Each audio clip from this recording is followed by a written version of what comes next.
Baik, kita akan bahas soal dan pembahasan materi pedagogik untuk guru SD. Baik, soal pertama, Pak Ranto akan mengajarkan materi IPA tentang konsep pemuaian pada logam kepada para siswanya. Pembelajaran dilaksanakan dalam setting model pembelajaran kooperatif melalui pembentukan kelompok-kelompok kecil. Kegiatan diarahkan pada upaya membuktikan bahwa sebagian besar logam apabila dipanasi akan memuai. Oke, yang sudah penting, apa yang menurut saya itu adalah kalimat yang penting sudah saya kasih tebel. Warnanya juga kuning. Oke, dengan pilihan seperti ini kira-kira jawabannya yang mana? Oke, di situ ada kelompok, kemudian ada pembuktian, berarti kita bisa katakan bahwa ini adalah metode eksperimen, yaitu percobaan, ya. Kenapa nggak demonstrasi? Kalau demonstrasi berarti gurunya harus mendemokan dulu. Tapi ini nggak, siswanya membuktikan secara langsung tentang pemuaian. Di sini ada kata-kata membuktikan bahwa sebagian besar logam apabila dipanasi akan memuai. Jadi di sini jelas kalau siswanya itu yang mau melakukan, yang praktik, bukan gurunya yang demo, ya. Oke, jelas jawabannya yang B. Kemudian perhatikan tugas praktik di bawah ini. Oke, disediakan kantung plastik, benang, dan telur mentah. Rancanglah sebuah parasut sederhana menggunakan bahan yang disediakan untuk menurunkan atau menjatuhkan telur mentah dari ketinggian tertentu agar tidak pecah. Oke, jadi membuat parasut agar ketika telur diturunkan tidak sampai pecah. Kemudian yang ditanya, rubrik yang sesuai untuk memberikan penilaian terhadap siswa bahwa siswa kreatif melakukan percobaan. Oke, kita lihat pilihan jawabannya panjang-panjang Bapak Ibu, ya. Monggo yang mana kira-kira pilihan jawabannya? Oke, menurut saya yang paling mendekati benar itu yang C. Siswa diberikan nilai sempurna apabila membuat parasut dengan diuji coba terlebih dahulu menggunakan kerikil atau bahan lain yang memiliki massa hampir sama dengan massa telur mentah. Jadi siswanya itu kita lihat kreativitasnya. Oh, ini parasutnya nanti dibuat untuk telur. Maka ya dicoba dulu dengan benda lain yang mungkin setingkat masanya mungkin hampir-hampir sama dengan telur. Nah, ketika dicoba ternyata nggak sampai pecah atau kita lihat itu turunnya pelan, nah, maka potensi untuk telur tidak pecah itu tinggi gitu. Kita bisa nilai dari situ. Gitu menurut saya jawaban yang paling pas yang C. Soal di bawah ini yang dapat digunakan untuk mengukur kemampuan berpikir tingkat tinggi materi IPA. Oke, high order thinking. Biasanya membutuhkan sebuah alasan atau hasil pemikiran gitu. Ya, menurut saya tentu yang C, ya. Mengapa peniti dalam kotak kertas dapat ditarik magnet yang ditaruh di luar kotak?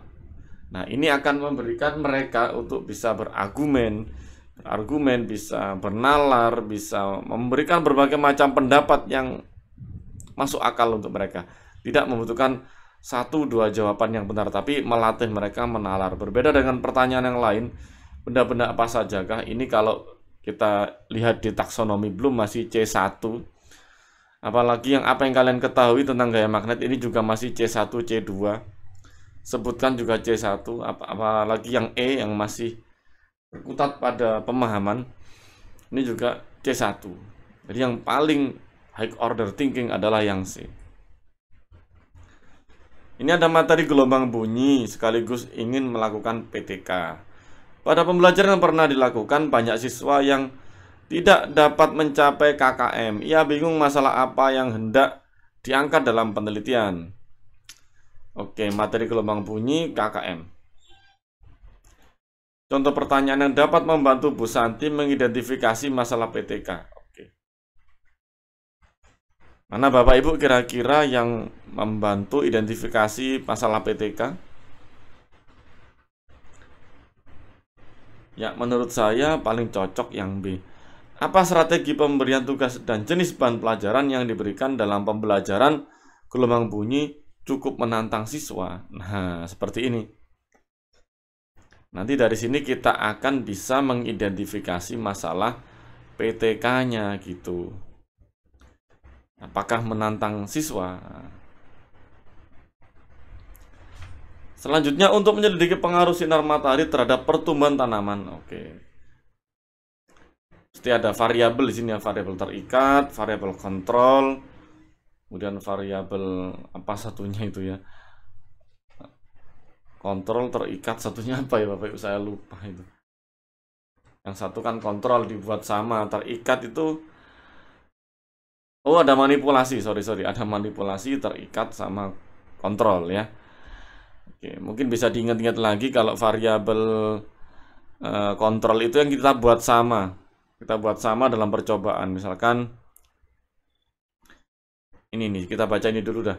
Maka seorang siswa SD melakukan percobaan dengan menanam beberapa biji kacang hijau yang diambil dari tanaman kacang hijau varietas tertentu pada 3 media tanam yang sama. Nah, ini media tanam yang sama. Sesuatu yang dibuat sama, ini namanya variabel kontrol. Media tanam tersebut diletakkan di kamar, di halaman, dan di ruang tamu. Nah, ini nih. Ternyata ini nih yang beda. Ada yang di kamar, ada yang di halaman, dan di ruang tamu. Nah, inilah yang disebut dengan variabel manipulasi. Karena dibuat berbeda antara satu tanaman dengan tanaman yang lain. Hasilnya itu yang dinamakan variabel terikat. Mungkin ya. Yang di kamar itu tumbuhnya pendek, di halaman panjang, di ruang tamu sedengan. Apa sedengan itu? Ya sedang lah. Maka itu hasil dari pertumbuhannya itu adalah yang disebut variabel terikat. Oke, efek dari variabel manipulasi dinamakan variabel terikat. Oke, di sini kita mencari variabel terikat, berarti yang mana kira-kira Bapak Ibu? Ya, tentu yang B, pertambahan panjang batang. Ya.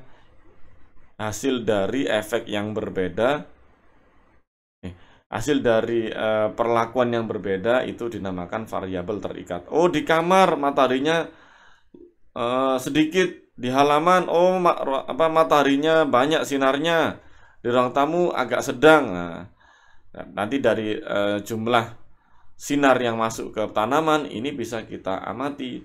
Kemudian kita lihat hasilnya mana nih kira-kira hasil yang paling baik dalam pertambahan panjang batang. Oke, begitu ya.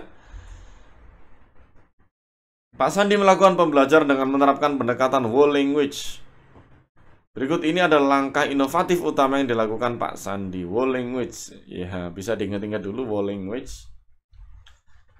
Ya, tentu yang E ya, menugasi siswa membaca komik digital lalu diminta menulis cerita tersebut dengan menggunakan bahasanya sendiri ya, whole language, bahasa sendiri. Ini penting untuk bagaimana agar siswa itu bisa menceritakan kembali namun dengan tekniknya sendiri. Dengan ini kita bisa tahu nih siswa ini benar-benar paham dan tidak sedang menghafal. Ini bisa digunakan untuk siswa SD mungkin yang kelas yang lumayan agak tinggi ya, 4, 5 atau 6. Karena menceritakan kembali itu nggak semua ya ini mungkin SD tingkat dewasa deh. Kalau tingkat awal-awal perlu banyak stimulus dan teknik nih untuk bisa membuat siswa itu bisa menceritakan kembali dengan caranya sendiri gitu. Bu Santi akan merancang perencanaan pembelajaran kelas 4 untuk muatan pembelajaran bahasa Indonesia KD 4.1. Menata informasi yang didapat dari teks berdasarkan keterhubungan antar gagasan ke dalam kerangka tulisan. Bu Santi membuat indikator. Oke. Kalau indikatornya kalau KD-nya menata informasi yang didapat dari teks berdasarkan keterhubungan antar gagasan ke dalam kerangka. Kira-kira apa nih indikatornya? Ya Bapak Ibu, kalau menurut saya sih yang D ya. Menyusun kerangka tulisan dari beberapa teks yang memiliki terhubungan gagasan. Karena di sini jelas kalimatnya keterhubungan antar gagasan. Maka perlu untuk dicocokkan antara sini dan sini gitu. Menata, berarti kan menata ini yang lebih dekat adalah menyusun ya. Kemudian selanjutnya dalam pembelajaran membaca dan menulis di kelas 1 SD, guru menggunakan metode membaca dan menulis permulaan dengan menggunakan gambar-gambar dan tulisan di slide media visual interaktif sebagai berikut. Tujuan utama menggunakan metode